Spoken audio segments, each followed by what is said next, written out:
우리가 민수기 한 20장까지 조금 중요 사건 하나만 이야기를 한다면, 이스라엘 백성들이 출애굽을 해서 광야 생활이 있는 동안 끊임없이 하나님 앞에 정말 불평하고 원망하고 정말 보잘것없는 모습을 보였던 것 아실 거예요. 그래서 급기야는 이 광야의 불뱀, 이 불뱀이 왜 불뱀인지는 모르겠으나 어떤 사람들은 아주 붉게 생긴 뱀이다 해서 불뱀이라고 또 얘기를 하고, 그리고 어떤 사람은 그 독이 너무 독해서 물렸다 하면 온몸에 고열이 난다 해서 불같이 고열이 난다고 해서 불뱀이다. 그러나 뭐 우리 가운데 여기에서 그 불뱀 본 사람 아무도 없잖아요. 아무튼 독한 뱀이면은 틀림없는데 그 불뱀에 물려서 다 죽을 뻔했습니다. 그랬는데 모세가 지팡이에다가 노뱀을 매달아서 이렇게 세워놓고 그걸 쳐다보면 산다. 사실 말이 안 되는 얘기인데, 말이 안 되는 얘기지만 하나님이 그런 말이 안 되는 방법을 제시하신 이유는 믿음을 보고자 함이에요. 말도 안 되는 걸 과연 믿는가 얘가. 하나님의 말이니까 인간적으로 생각하면 말이 안 되는 방법이지만 믿는가, 그걸 좀 보시고 싶어서. 그래서 쳐다본 사람은 정말 말이 안 되는 얘기지만 쳐다본 사람은 살았고, 그리고 보지 않은 사람은 죽었습니다. 마찬가지로 이러한 얘기를 지난 시간에 제가 정리하기를 요한복음 3장 16절 얘기를 했죠. 하나님이 세상을 이처럼 사랑하사 독생자를 주셨으니 누구든지 저를 믿는 자마다 멸망치 않고 영생을 얻는다. 그것도 역시 말이 안 되는 방법이거든요. 멸망치 않고 영생을 얻으려면 불로초를 먹어야죠. 진시황처럼 불로초를 찾아서 그걸 찾아서 어떻게 해서든지 먹어야 죽지 않지. 어떻게 믿는다고 해서, 예수님의 십자가를 믿는다고 해서 영원히 죽지 않고 산다. 사람이 암만 생각해봐도 그거는 말이 안 되는 얘기예요. 그런데 하나님은 그 방법을 택하신 거예요. 남들이 볼 때 이해는 안 되지만. 그래서 내 힘으로는 도저히 영생할 가능성이 없으니 나 그냥 하나님의 말을 믿겠다. 이해는 안 되지만 해서 믿으면 살아요. 이게 믿음인 거예요. 그래서 성경이 믿음이 뭔지 하는 것을 우리가 조금 이해할 필요가 있고요. 그래서 이 믿음을 가졌던 사람들은 불뱀에 물렸으나 살았습니다. 그리고 이 산 사람을 통해서 이제 벌어지는 이야기들이 21장서부터 등장하는 내용이에요. 그러니까 죽을 뻔했다가 살아난 사람들, 그것도 믿음으로 살아났으니까 뭔가 요즘식으로 얘기하면 좀 변화된 사람, 믿음으로 거듭난 사람이라고도 표현할 수 있는 거 아니겠습니까? 바로 이렇게 믿음을, 큰 믿음은 아니지만 조그마한 믿음이 있지만 조그마한 믿음이라도 있으니까 하나님이 그걸 사용하시기 시작하셔. 그래서 여러분들 보시다시피 21장에 보게 되면 여기에 보면은 아랏의 왕이, 가나안 사람 아랏의 왕이 이스라엘이 이렇게 밀려온다라는 얘기를 들었어요. 그래가지고 겁신나가지고 미리 올려오는 사람 중에 몇 사람을 잡아가 버렸어요. 이스라엘 사람 중에. 그랬더니 모세가 그 얘기를 듣고 화가 났죠. 그리고 정말 하나님께서 또 3절에 보게 되면 하나님이 이스라엘 백성들의 기도하는 소리를 들으시고서는 그 가나안 사람, 이스라엘 백성들을 잡아간 가나안 사람들을 붙이심에 아주 큰 승리를 하면서 승리를 했습니다. 그것이 바로 호르마예요. 그러니까 조그마한 믿음이라도 있으니까 하나님이 막 도와주시기 시작하는 거야. 바로 이런 얘기들이 이제 벌어지기 시작을 하는데, 불뱀 얘기 지난 시간에 했죠. 그 다음에 21장이 훨씬 지나가네. 21장 21절. 21장 1절에 보게 되면 또 이제 조그마한 믿음이 있는 사람들이 어떻게 되느냐. 아모리 왕, 시온이라고 아모리 땅으로 지나가게 됐는데, 이 아모리 땅으로 지나갈 때에 이스라엘 백성들이 시온 왕에게 사자를 보냅니다. 우리가 너네 이 아모리 땅을 지나가려고 하니까 우리를 좀 통과하도록 허용해달라, 이렇게 부탁을 해요. 이 아모리 땅은 어디냐면, 여러분들 이스라엘 지도 이렇게 보신 적이 있겠습니다만, 요단강이 저 북쪽에서 남쪽으로 이렇게 쭉 흘러요. 쭉 흐르고, 그러니까 요단강, 요단강의 십자가가 오른쪽은 요단 동편, 왼쪽은 요단 서편이에요. 그러면 이 요단 동편에 있는 땅이 모압, 암몬, 아모리 족속들 사는 땅이 이 땅이에요. 이스라엘 백성들은 지금 이쪽으로 요단 동편으로 해가지고 이 요단강을 건너서 가나안으로 들어갈 예정이에요.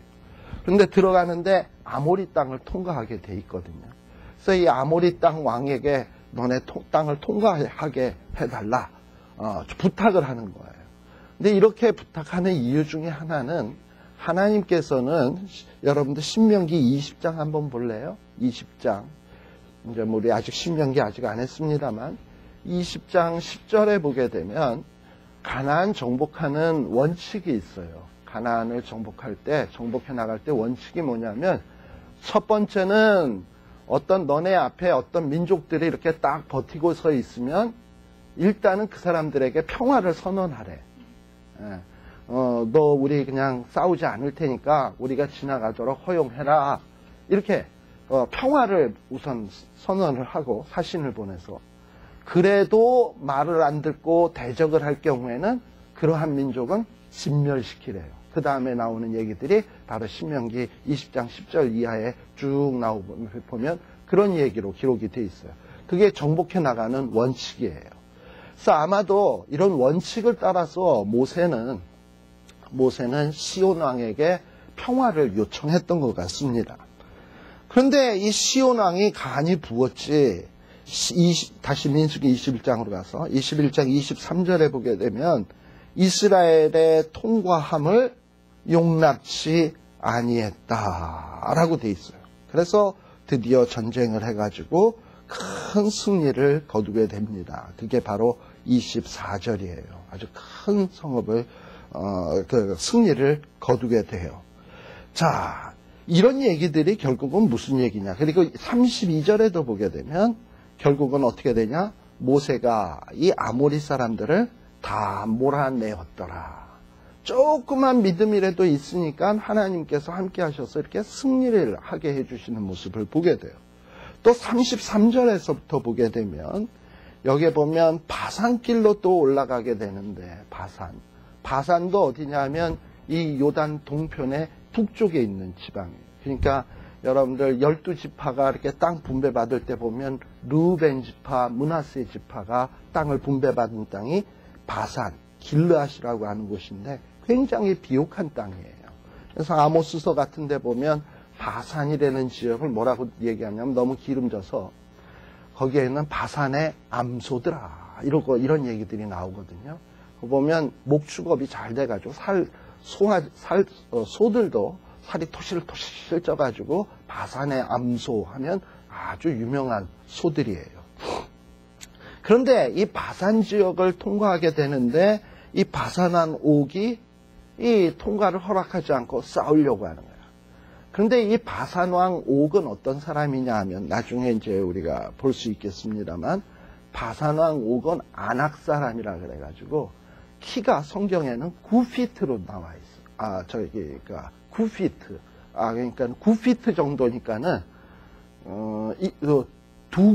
그의 침상이 2규빗이라고 나오거든요. 한 규빗이 4.5. 그러니까 9피트야. 보통 남자들 키 한 6피트만 조금 넘으면 큰 키 아닙니까? 그죠? 그런데 9피트면은 엄청 긴 거야. 물론 침상의 길이니까. 근데 뭐 침상은 이따만테 짧은 사람이 누워있을 리는 없고. 근데 이 바산왕 옥은 아낙 사람인데 아낙 사람은 어떤 사람들이냐면 골리앗 아시죠? 골리앗이 아낙 사람이거든요. 그러니까 이 아낙 사람들은 굉장히 키가 크고 장대 같고 엄청나게 등치가 좋은 사람들인데 이런 자들도 조그만한 믿음이 있으니까 승리하더라 이 말이에요. 여기 보면은 이 바산왕 옥을 또 물리치게 됩니다. 이러면서 파죽지세로 시온을 물리쳤죠. 바산을 물리쳤죠. 그리고 그냥 계속 이스라엘 백성들이 가나안을 향해서 막 돌진해 나가는 거야. 그러니까 또 요단 동편에 있는 어느 민족이 또 겁을 먹었냐 하면은 모압 족속. 모압 족속이 또 겁을 탁 먹어가지고 이제 22장으로 갑니다. 모압 족속이 겁을 먹었는데 이때 모압 왕은 누구냐 하면 발람이라고 하는 사람이 왕입니다. 이 발람이라고 하는 사람이 왕인데 이 뭐 아낙 족속이 있는 바산 땅도 넘어졌지, 아모리 땅 시온 왕도 넘어졌지. 이들이 옛날에는 쟁쟁하던 민족들인데 다 넘어가는데 특히 그 시온 족속한테 모압 땅이 굉장히 많이 빼앗겼거든요. 우리가 아시다시피 요 민수기 21장 보면은 29절에 보세요. 29절에 보면 모압아 내가 화를 당하였도다. 그모스의 백성아 내가 멸망하였도다. 그가 그 아들들로 도망하게 되었고 그 딸들로 누구? 아모리 왕 시온의 포로가 되게 하셨도다. 그러니까 모압 족속은 누구한테 한번 과거에 크게 졌었냐 하면 아모리 족속에게 졌거든요. 그런데 아모리 족속에게 졌는데 이런 아모리 족속이 지금 누구한테 넘어갔어요? 이스라엘 백성한테 넘어갔단 말이지. 그러니 모압 족속이 자기네들도 아모리한테 졌는데 아모리 족속은 이스라엘한테 졌거든. 그러면 그런 이스라엘이 밀고 내려오면 자기네들은 멸망은 명명백백한 거 아닙니까? 그죠? 이건 지금 너무 지는 게 너무 뻔한 거야. 그러니까 큰일 난 거야, 지금. 그래서 22장에 보게 되면 이 발람이라는 선지자, 발락이라고 하는 왕이 이를 어쩌면 좋을까 고민을 하다가 2절에 보면 그러죠. 발락이 이 이스라엘 백성이 자기네들보다 훨씬 강한 아모리 사람들에게 행한 모든 일을 들었으므로 그 얘기가 그거예요. 아모리 사람이 지네들보다 강하잖아. 근데 그 얘기를 듣고서는 겁신한 거죠. 그래서 막 번민하기 시작해. 3절에 보면. 그래가지고 자기네 힘만으로는 안 되니까 연합전선을 펴는 거예요. 그게 이제 4절에 보면 누구에게 도움을 요청하냐면 미디안 사람들. 그래서 미디안 사람들하고 연합을 해가지고 우리가 이 난관을 어떻게 돌파할 것인가 고민을 하다가 방법을 발견해냈어. 이게 뭐냐면 이스라엘 백성들은 하나님이 다스리는 민족이니까 하나님의 선지자 같은 사람이 그 백성을 저주하면 우리가 쉽게 이길 수 있다. 그러면 하나님의 선지자, 용한 선지자가 누가 있냐? 수소문하기 시작한 거예요. 그래가지고 찾아낸 사람이 누구냐 하면 발락하고 이름이 비슷한 발람이라고 하는 선지자를 발견해낸 거예요. 그래서 이 발람이라고 하는 선지자를 발견을 해내가지고 이 발람 선지자에게 이제 그 7절에 보게 되면 모압의 장로들, 미디안의 장로들이 서로 연합을 해가지고 예물들을 바리바리 쌓아가지고 이 발람 선지자에게 찾아가는 거예요. 찾아가서 우리 좀 도와달라. 와서 우리에게 특별히 6절에 보게 되면 저 이스라엘 백성들은 우리보다 훨씬 강하니 너가 좀 대신 와서 우리를 위해서 저 이스라엘 백성들을 좀 저주해 주라 하고 이렇게 부탁을 하게 되는 거예요. 예. 그래가지고 이제 발람 선지자가 이제 예물을 보니까 입맛이 딱 다시거든.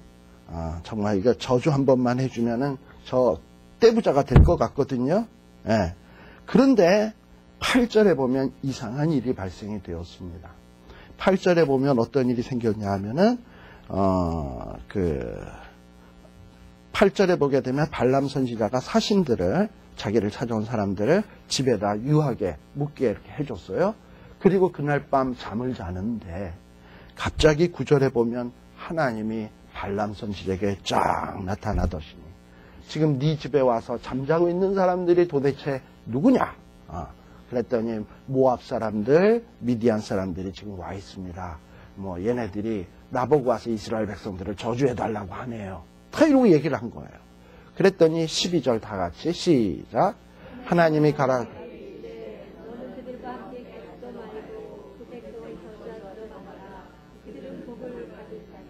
하나님이 발람에게 단도직입적으로 얘기하는 거예요. 너 이스라엘 백성들을 저주하지도 말고, 그리고 이스라엘 백성들에게 괜히 그 저주하러 그 사신들하고 함께 가지도 말아라 하고 단도리를 딱 한 거예요. 그래가지고 발람이 안 가요. 그랬더니 그 다음에 15절에 보게 되면 발락이 이거 예물을 들 보내서 그런가 다시 사신들을 또 보내는 거야. 그리고서는 조건이 뭐냐면 이번에는 17절에 보면 예물만 주는 게 아니라 그대를 지극히 높여서 존귀케 하고 네가 말하는 거는 뭐든지 내가 다 들어주겠다. 뭐 조건 치고선 괜찮죠. 예. 이런 조건을 내걸어요. 거기에다 18절에 보게 되면 거기에다 플러스 그 집에 은금을 가득 채워서 내게 줄지라도 하는 걸 보면 아마 은금도 많이 갖고 왔던 것 같아. 예. 그랬더니 또 역시 이 발람이 가지 않아요. 그리고 왜 가지 않느냐? 20절. 중요한 부분은 이 20절이야. 왜 발람이 가지 않느냐? 하나님이 밤에 누구에게 나타나요? 발람에게 나타나서 너를 부르러 왔거든. 내게 이르는 말만 준행할지니라. 이래서 하나님이 이상하게 발람에게 자꾸 나타나서 이스라엘 백성을 저주 못하게 해. 예.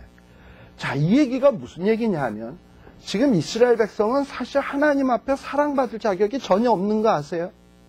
전혀 없죠. 그럼에도 불구하고 하나님은 지금 어떻게 하고 계시냐 하면은 이스라엘 백성을 굉장히 보호하시려고 그래. 사랑받을 자격이 없는데. 왜 이러실까? 자, 아까 무슨 조그마한 믿음 있다 그랬고. 또 하나 중요한 것은 우리는요, 어떻게 해서 아브라함의 후손이 되는 줄 알아요? 믿음으로. 조금의 믿음이든 큰 믿음이든 간에 아브라함의 후손은 누가 아브라함의 후손이냐면 믿음을 가진 자가 아브라함의 후손인 거야. 육신의 혈통이 아니고. 그래서 이 믿음이 있는 아브라함 후손에게 하나님이 일찍이 약속하신 것이 있어요. 그게 뭐냐면 창세기 12장 2절 3절에 나오는 말씀이에요. 거기에 보면 우리 하나님이 뭐라고 말씀을 하시냐면 내가 너를 축복하는 자에게는 축복하고 너를 저주하는 자에게는 저주하겠다. 그리고 내가 너가 어디로 가든지 너와 함께 하겠다. 이거 아브라함에게 한 약속이에요. 어떻게 보면 아브라함 개인에게 한 약속 같지만 이 아브라함 혼자만 한 약속이 아니야. 아브라함의 후손들을 다 포함한 약속이에요. 그러면 어떻게 우리가 하나님의 아브라함의 후손이 될 수 있었습니까? 믿음으로. 근데 믿음이 뭐 아브라함의 후손되고 하나님의 백성 될 자격이 됩니까? 믿음이라는 것 자체가 사실은 그냥 하나님의 믿음으로 하나님의 자녀 되게 해주겠다는 것 자체가 은혜인 거지. 너희들이 선을 많이 행해야 내가 내 자녀 되게 해주겠다. 이러면 자녀 될 사람 없죠. 믿음으로 된다니까 그나마 되는 거야. 근데 그나마 또 그 믿음조차도 에베소서 2장 8, 9절에 보면은 그 믿음은 너희에게서 난 것이 아니니 하나님의 선물이라 그랬거든요. 그러니까 그나마 그 조그만한 믿음도 하나님이 선물로 주지 않으면 믿음조차 없어. 그러니까 내가 믿음 가진 것도 은혜요. 믿음 있다고 해서 하나님의 백성 되는 것도 은혜요. 믿음 있다고 해서 아브라함 후손된 것도 은혜요. 그래서 아브라함의 후손되었기 때문에 아브라함에게 했던 약속이 내 것이 돼. 너를 축복하는 자에게는 하나님이 축복하시고 너를 저주하는 자에게는 하나님이 저주하신다. 하나님이 내 편 되주시겠다는 거예요. 지금 이스라엘 백성은 전혀 하나님이 편 되주실 만한 자격이 없는 사람인데 하나님이 끊임없이 이스라엘 편이 지금 되주시고 있는 거예요. 특별히 막 그냥 발람에게 꿈에 몇 번씩 나타나서 지금 간섭하고 계세요. 여러분들의 앞날에도 이럴 것을 믿습니까? 예, 우리가요 정말 어떨 때 보면 나보기가 역겨워. 내가 나보기가 역겹지만 그렇지만 그런데 하나님은 너는 내 것이라 내가 너를 지명하여 불렀나니 이러고 얘기하시는 거야. 나는 내가 역겨운데. 그리고서 내가 가는 길에 있어서 미리 앞서가시면서 하나님의 장애물을 톡톡톡톡톡톡 제거하고 계셔요.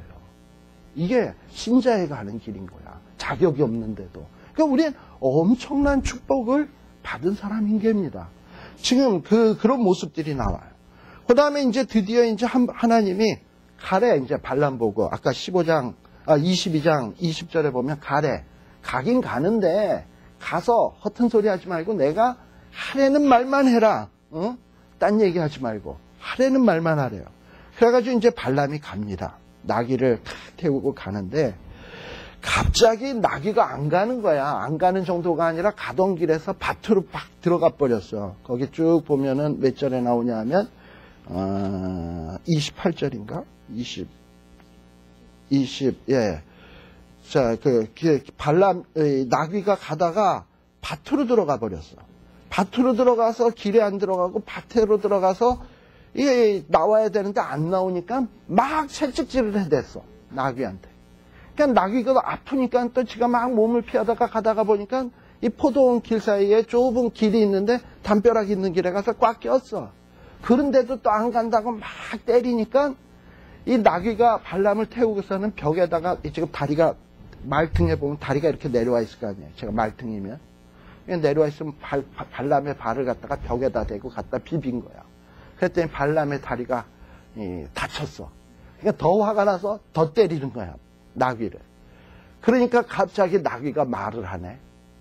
뭐라고 말을 하냐면 딱 무슨 동화 같은 얘기인데 뭐라고 말을 하냐면 내가 언제 이런 습성이 있더냐, 내가 언제 당신을 데리고선 당신의 말을 안 들은 적이 있냐, 이럴 때까지 말 순종 잘하고 당신 열심히 태워주고 다 했는데 너가 나를 이렇게 개 패듯이, 아니다, 나귀 패듯이 패는 이유가 뭐냐 도대체, 왜 이렇게 패냐, 나는 이유가 있어서 그러는데, 이러고선 나귀가 말을 했어요. 그랬더니 발람 선지자는 내게 칼이 있었으면 넌 죽었다, 이러고 얘기를 하는 거예요.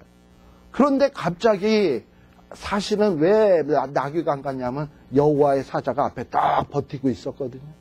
근데 나귀는 보는데 발람은 못 봐. 그러니까 발람은 뭐만도 못한 놈? 나귀만도 못한 놈. 그런데 갑자기 하나님이 발람의 눈을 뜨게 해서 여호와의 사자가 있는 것을 탁 보게 하신 거예요. 그리고선 그 앞에 넙죽 엎드리게 되었죠. 그랬는데 이 넙죽 엎드리니까 하나님이 또 뭐라고 얘기하냐면 35절 보세요. 35절에 보게 되면 그 여호와의 사자가 발람에게 이야기하기를 뭐라고 얘기하냐면 너는 내가 시키는 말만 해야 된다 가서. 지금 몇 번 이렇게 얘기하시는 겁니까? 하나님이 발람 선지자에게. 그만큼 지금 하나님이 이러는 이유가 뭐예요? 발람이 이뻐서? 누가 이뻐서? 이스라엘이 이뻐서. 이스라엘을 보호하기 위해서 하나님이 지금 이 발람 선지자로 알고 저주를 못하도록 못 가게 하시고 그리고 이제 가긴 가되 가서 내가 시키는 말만 해라 한 번 했죠. 그리고서 또 나귀 사건을 통해서 또 얘기하죠. 잊어먹을까봐 단돌이 하는 거야. 예. 이만큼 하나님은 이스라엘 백성들이 저주받거나 어떤 어려움을 당하거나 힘든 일 당하는 걸 싫어하셔. 그리고 그것을 막으시는 거예요. 예. 그리고서는 하나님이, 발람도 뭐라 그러냐면 38절에 보면, 38절에 보면 발람이 이제 발락에게 가가지고 도착을 해가지고 내가 오기는 왔는데요. 나는 내 마음대로 말할 수 있는 게 아니라 하나님이 시키는 말만 해야 됩니다. 하고 얘기를 하면서 이제, 이 발람이 시키는 대로 이제 하긴 하는데 발람 시키는 대로 안 해. 예. 그래서 이제 발람이 저주하라고 그랬는데 발락이 저주하라 그랬는데 하도 이름이 서로 비슷해서 발락이 저주하라 그랬는데 발람 선지자는 어떻게 하냐? 이스라엘 백성을 향해서 축복합니다. 23절에 보세요. 23절 7절에 보게 되면 발람이 이스라엘 백성들을 향하여 발락이 저주하라 그랬더니 하는 소리가 뭐냐면 발람이 노래를 지어 가로되 발락이 나를 아람에서 모압 왕의 동편산에서 데려다가 이르기를 와서 나를 위하여 누구를? 야곱의 12지파니까 이스라엘을 보통 야곱이라 그래요. 와서 누구를? 이스라엘을 꾸짖으라 하도다.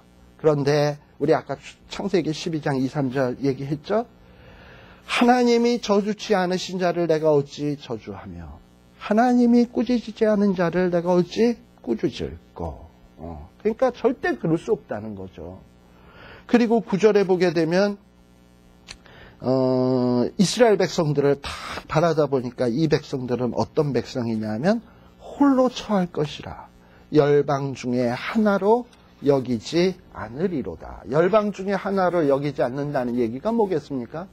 다른 나라랑 똑같이 대우하지 않고 스페셜하게 취급하겠다라는 거야. 이게 하나님의 자녀에 대한 축복이에요. 세계 열방 나라가 다 망한다 하더라도 이스라엘은 홀로 처한다 이 말이죠. 하나님이 지키시겠다는 거예요. 그리고 열방 나라처럼 내버려 두지 않겠다는 거예요. 이게 바로 우리라니까요. 그런데 지금 여기에 보게 되면은 뭐라고 되어 있냐면은 하나님이 저주치 않은 자를 내가 어찌 저주하며 꾸짖지 않은 자를 어떻게 꾸짖을꼬 이랬잖아요. 근데 뭐 조금 얘기가 빗나가는지 모르지만 이 얘기를 하나 하고 싶어요. 우리들이 교회 안에 보게 되면은 우리 교회 안에 같은 다 믿음의 식구들이거든요. 이 믿음의 식구들은 좋든 싫든 간에 하나님이 택하여 부르신 자들이야. 그런데 어떨 때 보면 신자들이 타신자 다른 사람이 내가 좀 고깝게 놀고 말도 함부로 하고 좀 삐딱하게 논다 그래서 에이 못된 사람, 에이 저주받을 놈 하고선 속으로 나쁜 마음을 품고 저주하는 말을 하고 때로는 욕을 하고 비난을 해요. 그런데 하나 기억해야 될 게 있어요. 하나님은 그 사람을 피로 값주고 샀다는 얘기예요. 내가 볼 때는 저주받을 사람이고 못난 사람이고 벌받아야 마땅한 사람인데 하나님은 그 사람을 피로 값주고 샀어. 그리고 그를 사랑해. 그리고 그를 축복해. 그런데 나는 그를 저주하고 있어. 그럼 뭐예요? 하나님의 택한 자를 저주하는 자에게 하나님 뭐 하시나? 저주하는. 그럼 내가 누가 저주받을 놈이야 사실은. 믿음의 식구들에 대해서 내가 저주를 한다거나 욕을 한다거나 하면 사실은 그 죄가 내게 있는 거예요. 하나님이 의롭다 한 자를 누가 불의하다 할 수 있겠습니까? 그게 원칙인데 어떨 때는 교회 안에서 쌈났다 그러면은 완전히 세상보다도 더 심하게 죽일 놈 살릴 놈 하고서 싸운다니까. 근데 이건 신자들이 할 일이 아니에요. 어떤 신자에 대해서 심판할 권한은 누구에게만 있냐? 하나님께만 있어요. 그래서 하나님께만 딱 내어맡겨야 되는데 우리는 조금 성경 알고 하나님의 법을 안다는 그거 가지고 남을 함부로 비판하고 판단하고 죄인 뭐 이러고서는 판단해버리는 경우들이 참 많아. 그런 것들을 우리들이 조심할 필요가 있어요. 그래서 여기에 보면 하나님께서 이렇게 이스라엘 백성을 축복하시고 그리고 이스라엘 백성을 얼마만큼 축복하시냐면 10절에 보게 되면 이스라엘 백성들을 티끌같이 많게 하겠대.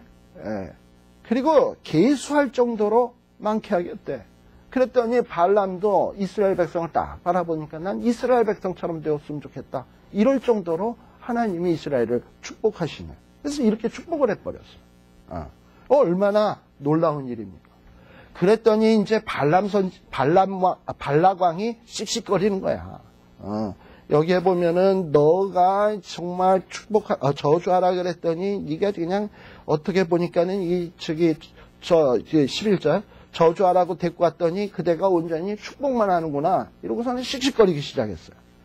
그리고서는 또 다시 그래서 발람이 어디로 데리고 가냐 하면 13절에 보면 그들을 달리 볼 곳으로 가자 하고서 다른 데로 또 데리고 가죠. 다른 데로.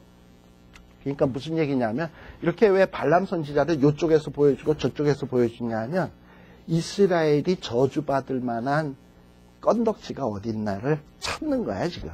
요리 보여주고 요리 보여주고.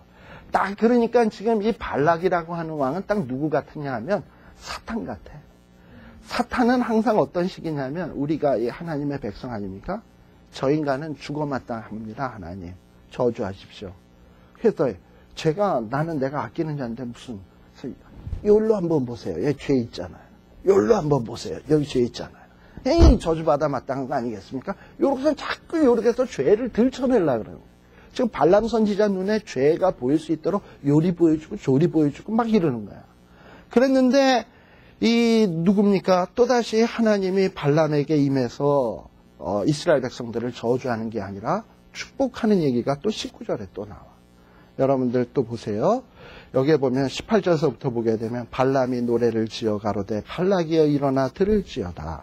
십볼의 아들이여 나를 자세히 들을지어다 하면서 나오는 말씀이 여러분들이 아마 이런 말씀 정도는 다 외우고 있다라고 생각이 되는데 하나님은 인생이 아니시니 시건치 않으시고 인자가 아니시니 후회가 없으시도다.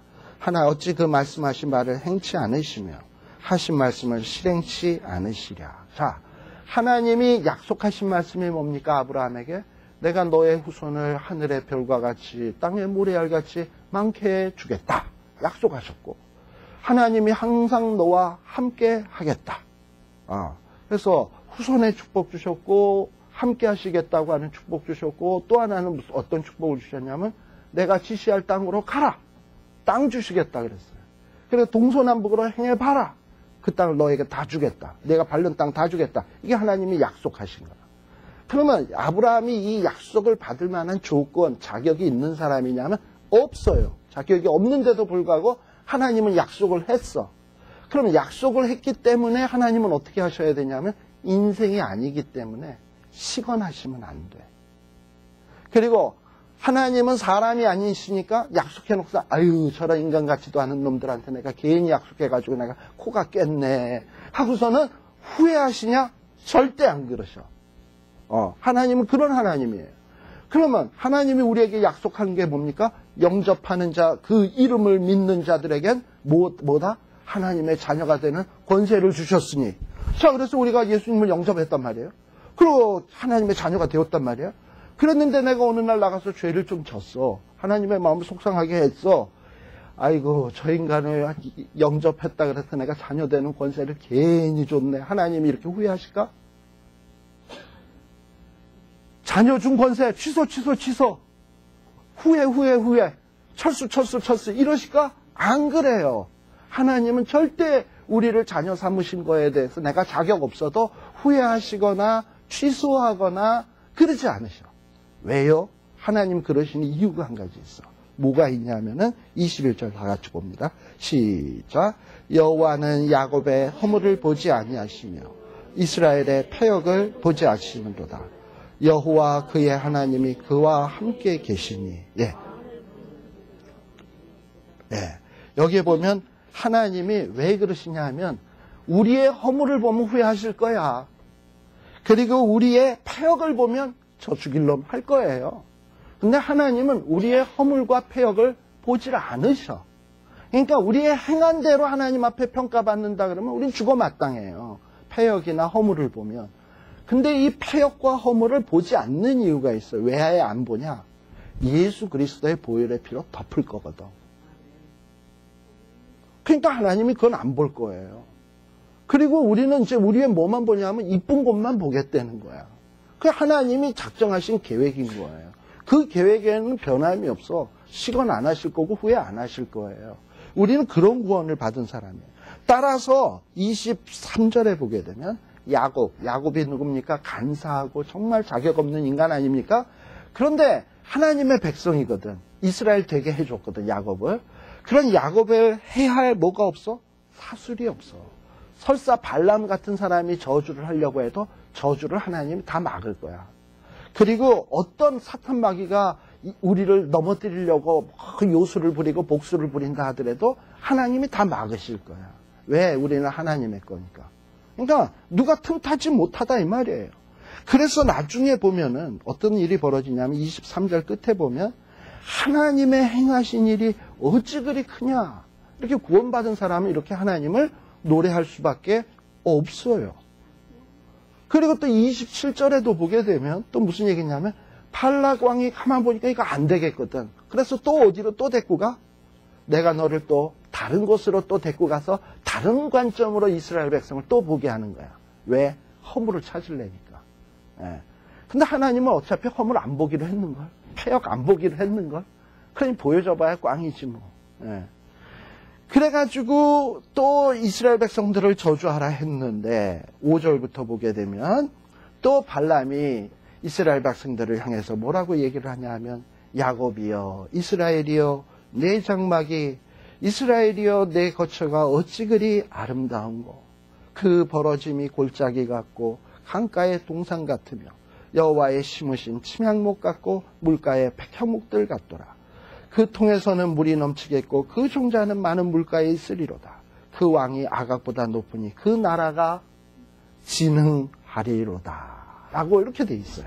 이러고선 이스라엘 백성들을 축복하는 거예요. 그리고 9절부터 보게 되면은 뭐라고 또 얘기를 하냐면은 이스라엘 백성들을 향해서 누움이 수사자 같고 암사자와도 같으니 일으킬 자가 누구랴. 너를 축복하는 자마다 복을 받을 것이요. 이스라엘을 축복하는 자마다 복 받을 것이요. 너를 저주하는 자마다 저주를 받을 것이라. 하면서 이스라엘 백성들을 축복하는 거예요.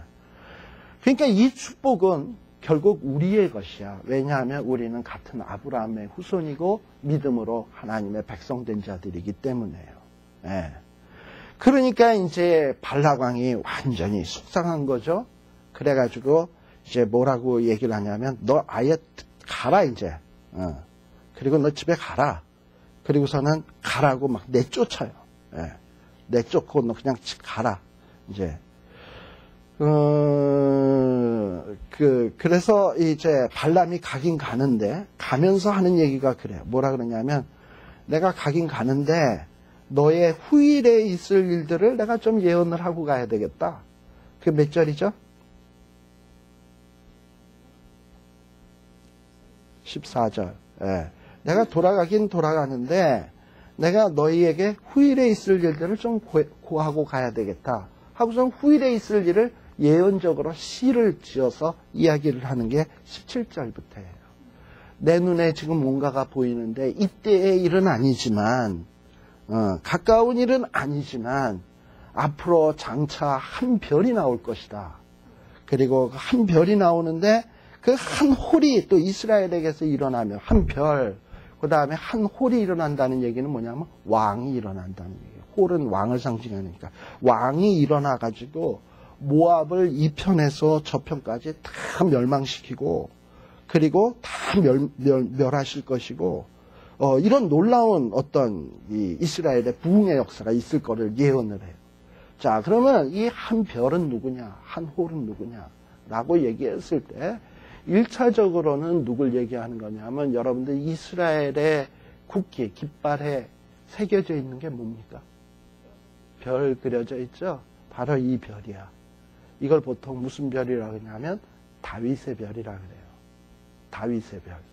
그래서 1차적으로는 누구에게 성취되는 것이냐면 다윗 왕이 왕이 된 다음에 통일왕국을 다 이루고 아주 땅이 저 아라바에서 저 북쪽까지 그냥 전체를 다 점령을 했잖아요. 그때의 세력이 강해져가지고 모압까지도 점령을 했어. 지금 모압이 발람 왕이 다스리던 모압 땅을 점령을 해가지고 이 모압 땅에서 뭘 받아냈냐면 조공을 받아. 식민지 시켰어, 완전히. 그래가지고 모압 땅을 지배해버려요. 그래가지고 이 예언은 1차적으로 언제 성취되는 거냐면 다윗 왕 때 이루어지는 일이에요. 그러면 이때가 언제냐면 자그마치 BC 한 1400년 되거든요. 1400년대인데 다윗 왕이 언제적 사람이냐면 BC 1000년 사람이야. 그러면 400년 뒤에 있을 일을 지금 발람이 예언하고 있는 거예요. 그런데 이게 1차적으로는 다윗 왕이고 더 나아가서는 누구를 예언하는 거냐 하면은 장차 오실 다윗의 후손 예수 그리스도를 얘기하는 거예요. 그래서 그 예수 그리스도가 이 하나님의 백성들을 괴롭혔던 원수 같은 세력들을 다 점령하실 것을 바라보면서 예언한 얘기예요. 그러니 하나님께서 이 발람 선지자를 통해서 좀 놀라운 예언을 하는 거예요. 이스라엘 백성 안에 다윗 왕 같은 위대한 왕이 날 것이고, 아니 더 나아가서 메시아가 나올 것이다 라고까지 예언하는 거예요. 그리고 이 메시아로 말미암아 그 나라가 진흥할 거야. 아까 그 얘기 나왔죠? 그러니까 하나님의 나라는 누굴 통해서 이루어지는 거냐면 다윗의 후손, 메시아, 예수 그리스도를 통해서 이루어질 것을 예언하고 있어요.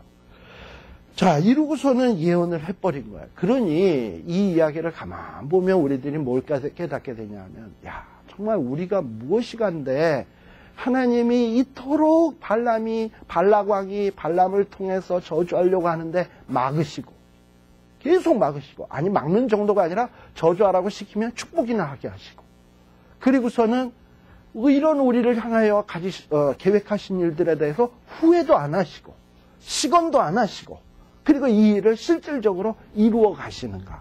그래서 하나님이 예언한 대로 다윗을 태어나게 했잖아요. 그리고 모압을 점령하게 했고, 더 나아가서는 메시아 오게 했고, 그 일을 차곡차곡 이루어 가신다면 마지막에 가서 오늘 우리까지도 하나님이 구원하실 거라는 얘기예요. 예, 이런 예언들이 벌써 이 민수기 말씀 속에 쫙 나타나고 있는 겁니다. 자, 그러면 이렇게 축복을 받은, 근데 사실 이런 일이 있었던 걸 이스라엘 백성들은 알까 모를까 지금?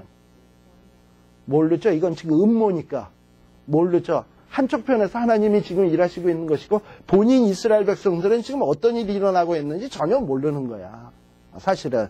그죠? 그런데 어떤 일이 벌어지느냐 하면 25장에 보니까 이스라엘이 시딤에 머물러 있으면서 누구랑 뭐 하기 시작하냐 하면 모압 여자들하고 음행하기를 시작을 했다 그랬어요. 자, 이 일은 아마도 어째서 이루어진 일이냐면 발람 선지자를 고용했는데 실패했죠, 발락 왕이. 근데 발람 선지자는 아마 모르긴 몰라도 발락 왕에게 많이 얻어먹었을 거예요, 그죠? 뇌물을 많이 얻어먹은 게 있는데 자기가 생각해도 이제 저주하라 그랬는데 축복만 하니까 찜찜하지.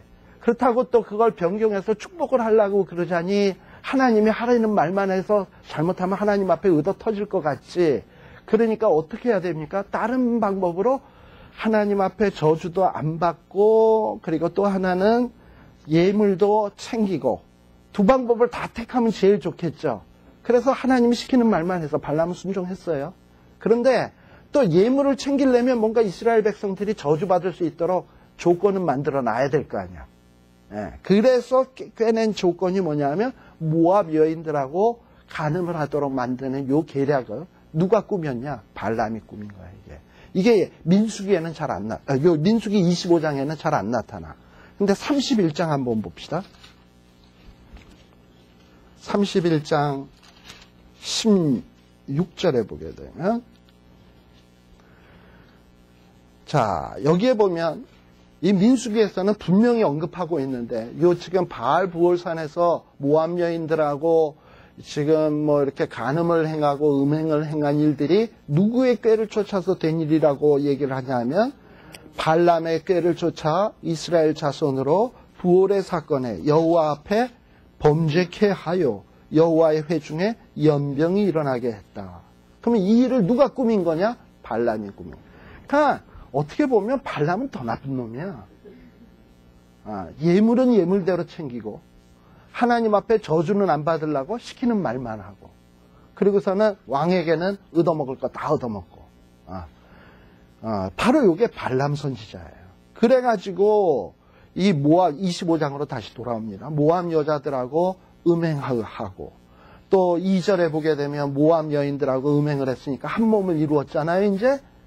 그러니까 이제 코가 깬 거야, 남자들이. 그래서 여자들이 하려는 대로 다 해. 그래서 여자들이 자기의 신들에게 제사할 때, 자기야, 우리 신들에게 제사하는 게 얼마나 재밌고 좋은지 알아? 한번 와봐. Come and see. 하고서는 오라 그러는 거야. 가서 보니까 뿅 가거든, 진짜. 예술이 있고 음악이 있고 뭐 축제야 완전히. 그러니까는 거기서 그냥 뭐 신나게 놀고 난리가 났어요. 어떻게 됐습니까? 3절에 보니까 하나님이 진노하셨어요. 그리고 그 진노가 임하니까 어떤 일들이 벌어졌냐 하면 8절에 보게 되면 연병이 있었는데요. 그 연병으로 죽은 자가 몇 명이냐 하면 9절에 보면 24,000명이 줄쳐상났어요. 자, 그러면은 지금 사실 이스라엘 백성들은 무슨 뭐 발람 선지자가 꾸미고 발람 선지자와 발락 왕이 공모하고 있었던 건 몰라요. 모르지만, 그리고 하나님이 얼마나 이스라엘 백성들을 위하여 역사하고 있다는 걸 몰라. 그리고 그들은 그저 지욕심대로 죄만 짓고 있어. 그런데 하나님이 그런 모습을 보니까 얼마나 속상하겠습니까? 나는 저들을 위해서 발람에게 간섭을 해서 꿈에 나타나고 나귀에게 역사하고 여호와 사자보내고 맞고 이러고 있는데, 우리는 멋모르고 나가서 그냥 음행행하고 우상 숭배하고 이러고 있는 모습 보니까 속상한 거지. 그러면 망하는 길인데.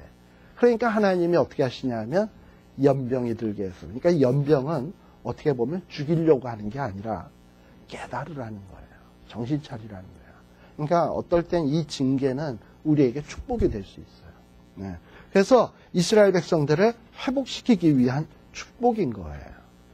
그리고서는 이렇게 미디안 사람들, 모압 사람들, 발람이 짝짝꿍이 돼가지고 이스라엘 백성들을 이렇게 괴롭혔더니, 이제 25장 16절, 17절로 가보면 하나님이 모세에게 말하기를 너희는 미디안 사람들을 박해하며 그들을 쳐라. 왜? 이스라엘 백성들을 멸망시키려고 한 사람 아닙니까? 그리고 발람을 고용했던 사람들 아닙니까? 그리고 모압 여인들을 시켜서 이스라엘 백성들하고 바알 부올에서 음행하게 한 자들 아닙니까? 그러니까 그런 자들을 없애라 이 말이에요. 없애고 다 죽여라 하고서는 죽이는 겁니다. 그래서 24,000명이 죽었어요. 어쩌면 이 24,000명 안에는 이런 사람들이 들어있는 것 같아. 신명기 민수기 13장에 보게 되면 가데스 바네아의 정탐꾼 보냈다가 부정적인 보고함으로 인해서 하나님이 진노하셔서 너희들이 출애굽할 때 20세 이상 되었던 자는 다 죽는다 그랬잖아요. 근데 아마 24,000명 정도가 아직 살아있었는지도 몰라. 그랬는데 결국은 바알부얼 사건으로 다 돌아가셨어요. 그걸 보면서 이스라엘 백성들이 깨닫는 게 뭐냐면 어휴 진짜 다 죽었네. 하나님이 약속하신 대로. 그러고서는 26장에 보면 한번 인구 세봐. 진짜 죽었나 안 죽었나 세보는 거예요. 그래서 이제 새로 이 민수기에는 전반부 앞부분에 인구 계수하는 얘기가 나오고 26장에 또다시 인구 계수하는 얘기가 나오는데 앞부분에 나오는 인구 계수는 출애굽할 당시 1세대의 인구 계수고 지금 26장에 나오는 인구 계수는 대부분 사람들이 광야에서 다 죽고 이제 1.5세 내지는 2세의 인구 계수야. 그래서 인구를 계수합니다. 그래서 각 족속별로 인구들을 쫙 계수하는데 참 이거 계수하다 보면 이거 읽다 보면 막 은혜가 되죠. 쫙 이렇게 해서 넘어가. 그래가지고 어디까지 가냐 하면 51절까지 가봐요. 그래서 가서 이스라엘 자손의 계수함을 입은 자가 얼마? 60만 1,730명. 자, 여기 이제 두 번째로 인구를 계수하니까 60만 1천 그렇게 됐어요. 그러면 앞부분에서 인구 계수했을 때는 제가 몇 명이라고 그랬죠? 민수기 2장 32절.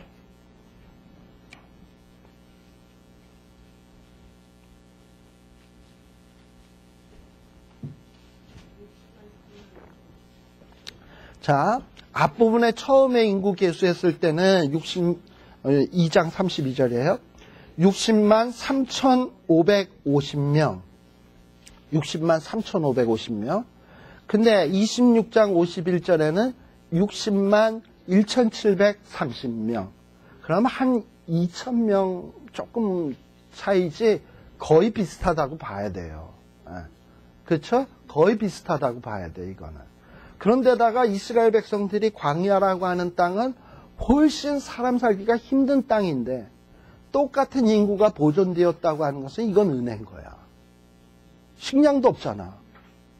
그리고 게다가 또 이 광야에 나와서 이스라엘 백성들 지금 민수기 여태까지 공부했습니다만 이스라엘 백성들이 한 꼬라지를 보세요. 이게 축복받을 꼬라지인가 벌받을 꼬라지인가. 그럼에도 불구하고 하나님이 이스라엘 백성들을 멸절시키지 않냐고 그대로 유지시키고 있어. 그게 축복 아닙니까? 이게 은혜고. 그래서 어떻게 보면 이 26장에 나오는 인구 계수하는 내용은 참 어떻게 보면 굉장히 재미없음에도 불구하고 하나님이 이스라엘 백성들이 죄인임에도 불구하고 멸하지 않으시고 꺾어버리지 아니하시고 그대로 보존하고 계시는구나 하는 이런 은혜를 우리들이 알 수 있습니다.